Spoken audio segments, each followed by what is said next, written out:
ओम नमः शिवाय। श्री शिव महापुराण उमा संहिता 25वां अध्याय। व्यास जी बोले, हे सनत कुमार, हे सर्वज्ञ, हे मुने, मैंने आपसे स्त्रियों के स्वभाव का वर्णन सुना। अब आप प्रेम पूर्वक मुझसे काल ज्ञान का वर्णन कीजिए। सनत कुमार बोले, हे व्यास, पूर्व काल में अनेक प्रकार की दिव्य कथा का श्रवण करके प्रसन्न हुई पार्वती जी ने भी शंकर जी को प्रणाम कर उनसे यही पूछा था। पार्वती जी बोली, हे भगवान, हे देव, विधि विधान से जिन मंत्रों के द्वारा आपकी पूजा होती है वह सब आपकी कृपा से मैंने जान लिया, किंतु हे प्रभु, मुझे काल ज्ञान के प्रति आज भी एक संशय बना हुआ है। हे देव, मृत्यु का चिन्ह तथा आयु का प्रमाण क्या है? हे नाथ, यदि मैं आपकी प्रिया हूँ तो यह सब मुझसे कहिए। तब उन देवी के ऐसा पूछने पर महेश्वर कहने लगे। ईश्वर बोले, हे प्रिय, हे देवेशी, मैं सर्वश्रेष्ठ शास्त्र को तुमसे सत्य सत्य कहूँगा, जिस शास्त्र के द्वारा मनुष्यों को काल का ज्ञान हो जाता है। हे उमे, भीतरी एवं बाहरी, स्थूल एवं सूक्ष्म चिन्हों द्वारा जिस प्रकार उसकी शेष आयु के दिन, पक्ष, मास, ऋतु, अयन एवं वर्ष का ज्ञान हो जाता है, वह सब मैं लोक कल्याण एवं वैराग्य के लिए तुमसे तत्वपूर्वक कहूँगा। हे सुंदरी, अब तुम श्रवण करो। हे प्रिय, यदि मनुष्य का शरीर सभी ओर से अचानक पीला पड़ जाए और ऊपर से लाल दिखाई पड़ने लगे तो 6 मास के भीतर मृत्यु को जानना चाहिए। हे प्रिय, जब मुख, कान, आँख एवं जिह्वा का अचानक स्तंभन हो जाए तो भी 6 मास के भीतर मृत्यु को जान लेना चाहिए। हे भद्रे, यदि पीछे से आती हुई भयावह ध्वनि शीघ्र न सुनाई पड़े तो भी काल वेक्ताओं के 6 मास के भीतर मृत्यु जान लेना चाहिए। सूर्य, चंद्रमा एवं अग्नि के रहने पर भी यदि प्रकाश न दिखाई पड़े और सब कुछ काला दिखाई पड़े तो उसका जीवन 6 मास तक ही रहता है। हे देवी, हे प्रिय, जब बायां हाथ 1 सप्ताह तक फड़कता रहे तब उसका जीवन केवल 1 महीने भर रहता है, इसमें संदेह नहीं है। जब देह में टूटन हो एवं तालू सूख जाए तब उसका जीवन 1 मास तक रहता है, इसमें संदेह नहीं है। त्रिदोष हो जाने पर जिसकी नासिका बहती रहे उसका जीवन 1 पक्ष भर रहता है और जिसका कंठ एवं मुख सूखने लगे वह 6 मास में मृत्यु को प्राप्त हो जाता है। हे भामिनी, जिसकी जीभ मोटी हो जाए और दांतों से लार बहने लगे तो उन चिन्हों से जान लेना चाहिए कि 6 मास में उसकी मृत्यु हो जाएगी। हे वरवर्णिनी, जब मनुष्य जल, तेल, घी तथा दर्पण में अपनी छाया न देख सके अथवा विकृत छाया दिखाई पड़े तो काल चक्र के जानने वालों को उसे 6 मास पर्यंत आयु वाला जानना चाहिए। हे देवेशी, अब अन्य चिन्हों को सुनिए जिससे मृत्यु का ज्ञान हो जाता है। जब मनुष्य अपनी छाया को सिरविहीन देखे अथवा अपने को छाया से रहित देखे तब वह 1 मास भी जीवित नहीं रहता है। हे पार्वती, हे भद्रे, मैंने इन अंग संबंधी मृत्यु चिन्हों का वर्णन किया। हे भद्रे, अब मैं बाहरी चिन्हों को कह रहा हूँ, तुम सुनो। हे देवी, जब सूर्यमंडल अथवा चंद्रमंडल किरणों से रहित प्रतीत हो अथवा लाल वर्ण वाला दिखाई पड़े तब वह व्यक्ति आधे महीने में मर जाता है। जो प्राणी अरुणधति तारा, महायान तथा चंद्रमा को लक्षणों से हीन देखे, यहाँ कि इनको देख न सके और तारों को भी देख न सके, तो वह 1 मास पर्यंत जीवित रहता है। ग्रहों के दिखाई पड़ने पर भी यदि दिशा भ्रम हो जाए अथवा उत्थय नामक तारा ध्रुव एवं सूर्यमंडल को ना देख सके तो उसकी मृत्यु 6 महीने के भीतर हो जाती है। यदि व्यक्ति रात्रि में इंद्रधनुष एवं मध्याह्न में उल्कापात देखे अथवा उसे काक और गीद घेरने लगें तो 6 महीने के भीतर मर जाएगा, इसमें संदेह नहीं है। यदि व्यक्ति को आकाश मंडल में स्वर्ग मार्ग, छायापथ और सप्तऋषिगण ना दिखाई पड़े तो काल वेगता पुरुष उसे 6 मास की आयु वाला समझें। यदि वह अचानक सूर्य अथवा चंद्रमा को राहु के द्वारा ग्रस्त अथवा दिशाओं को घूमता हुआ देखे तो वह अवश्य ही 6 मास के भीतर मर जाता है। यदि मनुष्य को अचानक नीले रंग की मक्खियाँ घेर लें तो उसकी आयु निश्चित रूप से 1 मास जाननी चाहिए। यदि गीध, कौवा अथवा कबूतर सिर पर आकर बैठ जाएं तो वह प्राणी शीघ्र ही 1 मास के भीतर मर जाता है, इसमें संदेह नहीं है। इस प्रकार मनुष्यों के हित के लिए बाहरी अरिष्ट लक्षणों को कह दिया। अब अन्य लक्षण भी संक्षेप में कहता हूँ। हे सुंदरी, जिस प्रकार मनुष्य को अपने बाएं एवं दाहिने हाथ में प्रत्यक्ष आता हुआ काल दिखाई पड़ सके, वे सब लक्षण कहे जा रहे हैं। हे सुर सुंदरी, इस प्रकार वे दोनों पक्ष स्थित हैं, ऐसा संक्षेप में जानना चाहिए। उस समय पवित्र होकर शिव नाम स्मरण करते हुए जितेंद्र व्यक्ति भली भांति स्नान करके दोनों हाथों को दूध से धोकर आलता से रगड़े, पुनः हाथों में गंध एवं पुष्प लेकर शुभाशुभ का विचार करे।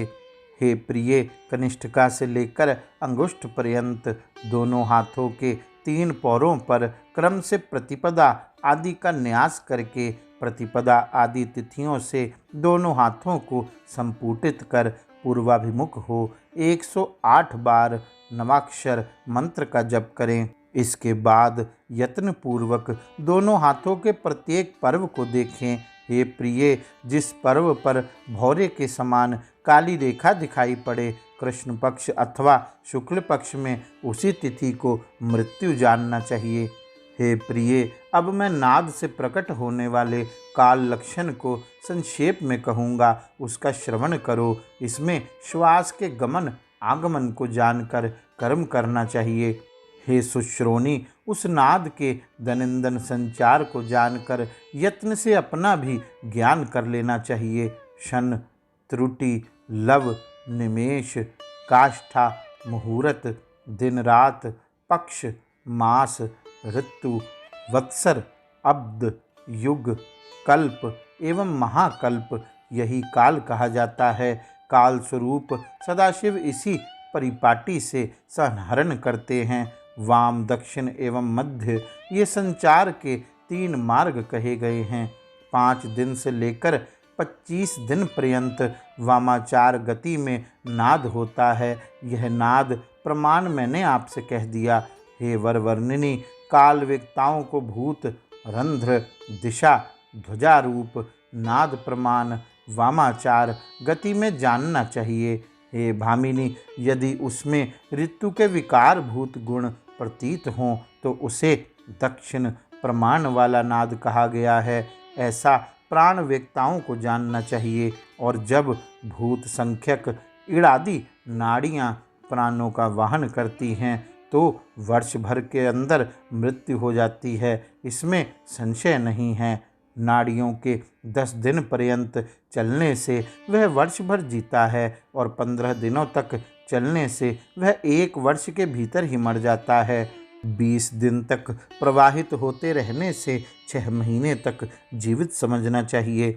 यदि बाईं नाड़ी 15 दिनों तक चलती रहे तो उस मरणोन्मुख व्यक्ति का जीवन 3 महीने तक शेष रहता है। 26 दिन तक प्रवाहित रहने से उसकी आयु 2 मास कही गई है। यदि नाड़ी 27 दिन तक बाईं और अविश्रांत चलती रहे तो उसका जीवन 1 मास शेष कहा गया है।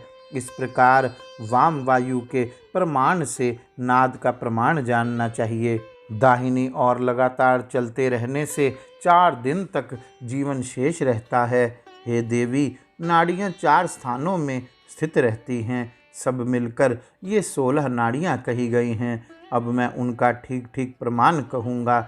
6 दिनों से लेकर संख्या की समाप्ति तक अर्थात 9 दिन तक वाम नासारंध्र में प्राणवायु की स्थिति का शास्त्र विधि से विचार किया जाता है।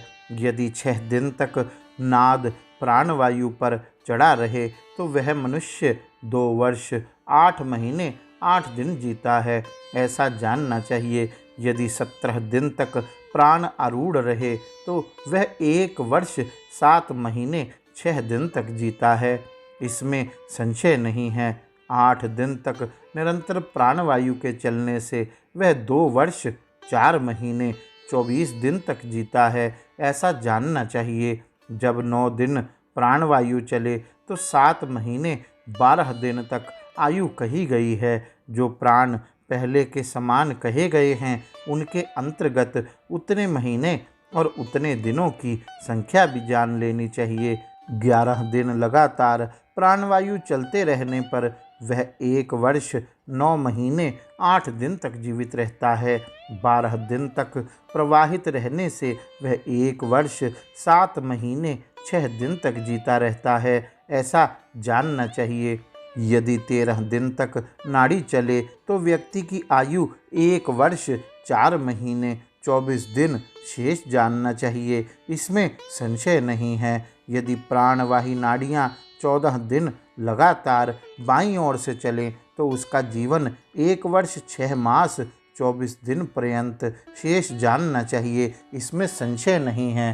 15 दिन तक प्रवाहित रहने से वह 9 महीने 24 दिन तक जीवित रहता है, ऐसा कालवेत्ताओं ने कहा है। 16 दिन तक नाड़ी प्रवाह से वह 10 महीने 24 दिन जीवित रहता है, ऐसा कालविंदों ने कहा है। हे साधकेश्वरी, 17 दिन तक प्रवाह से 9 महीने 18 दिन तक जीवन शेष कहा गया है। हे देवी, जब प्राणवायु बाईं ओर 18 दिनों तक चलता रहे तो 8 महीने 12 दिन अथवा 24 दिन तक जीवन शेष कहा गया है, ऐसा निश्चय समझिए। हे देवी, जब 23 दिन तक प्राण प्रवाहित रहें तो 4 महीने 6 दिन तक जीवन शेष कहा गया है। 24 दिन के प्रवाह से वह 3 माह 18 दिन तक जीवित रहता है। इस प्रकार मैंने प्राणवायु के संचार से अवान्तर दिन के जीवन काल की संख्या तुमसे कही। इस प्रकार मैंने वाम संचार कह दिया। अब दक्षिण प्राण संचार का श्रवण करो। 28 दिन के प्रवाह से वह 15 दिनों तक जीवित रहता है। 10 दिन के प्रवाह से वह उतने ही 10 दिनों में मर जाता है और 30 दिन के प्रवाह से 5 दिनों में मर जाता है। हे देवी, जब 31 दिन लगातार प्राणवायु प्रवाहित होता रहे तब उस व्यक्ति का जीवन 3 दिन रहता है, इसमें संदेह नहीं है। जब सूर्य 32 प्राण संख्या का वहन करता है तब उसका जीवन 2 दिन तक रहता है, इसमें संदेह नहीं है।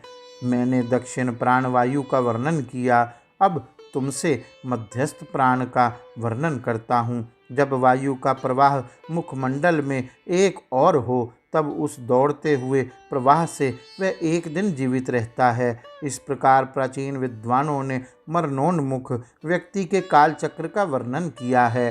हे देवी, मैंने लोक हित के निमित्त तुमसे समाप्त आयु वाले व्यक्ति के कालचक्र का वर्णन कर दिया, अब और क्या सुनना चाहती हो।